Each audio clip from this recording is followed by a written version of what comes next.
What's been your biggest challenge in life and how did you overcome it? What a question that is. First of all, I think it's super important that we recognize that's what life is. It's good days, it's bad days. It's days where all the traffic lights are green and you're flying and everything's working out for you. And then you have periods where all the traffic lights are red and you're stuck in traffic and you're angry and you're pissed off. That's just life. I think that we just have to accept that. I had a super event that I had to speak at last week and Dykes was there. Dykes, the incredible guy he set 3 world firsts. I'm sure you've heard of him. He's an adventurer. He's an explorer. He's an absolute nutter, in truth. And he says you always have to plan and prepare for the worst. And I really like that. I went through life, certainly at a young age, with only plan B, a confidence and arrogance that my plan A would work and I didn't need a plan B. And that's cool. It's great that you believe in yourself and you back yourself, but then life happens and the shit hits the fan and you get obstacles and you get challenges and you get hurdles.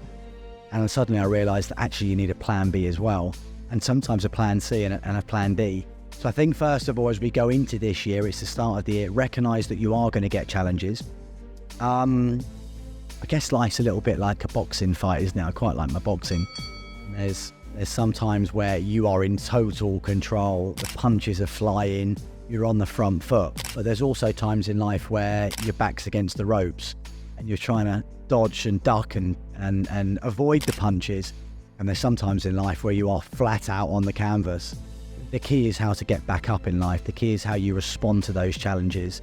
Like any 36-year-old, I guess I've had stacks of different challenges. The biggest ones when I think back have been family health challenges, whether that's my dad having cancer 10 years ago, whether it's my mum having cancer 3 years ago, whether it's my sister who was very ill when she was at university. She had something called Guillain-Barré syndrome, I think it's called, which is where your immune system effectively attacks your own body. So those are the biggest things that stand out to me when I think of challenges. But any challenge, whether it's a health challenge, a work challenge, a relationship challenge, I've had a couple of those in the past as well. The key is to always keep a positive mindset, always look for the solutions, always look for the opportunities. Surround yourself with people that have been where you're trying to get to or are going to where you want to get to. I think that's super important. And I know it's a bit cheesy. I know you would have heard it before. Surround yourself with the 3 people. Yeah, you've heard it. But I think that's super important. Surround yourself with people that are going in the direction that you want to. Naturally, you'll pick up tips and tricks from them. You'll pick up things that you might not have thought of. You've got them to be accountable to. So that's a super key one for me.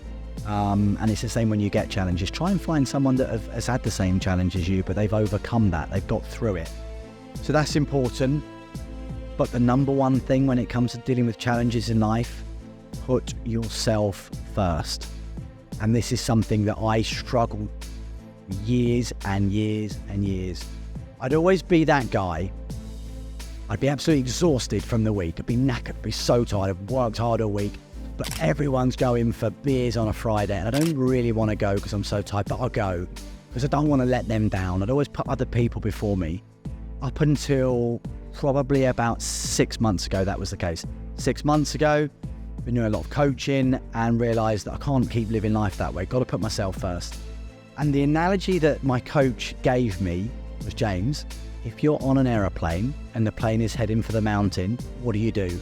Go and put everybody else's oxygen mask on first and then pass out before you put your own on? Or do you put your own oxygen mask on first and then help other people? And that really resonated me. That helped me. And for the last 6 months, I've had a lot of focus on my own well-being, on my own self-care. On making sure that I get that recovery in, I get that good sleep in. I'm wearing a Whoop band, and I'm sorry if you've seen any other videos of me talking about this, but I absolutely love it. This Whoop band here tracks a number of different things. It tracks your strain, it tracks your stress levels, it tracks your HRV, which is your heart rate variability.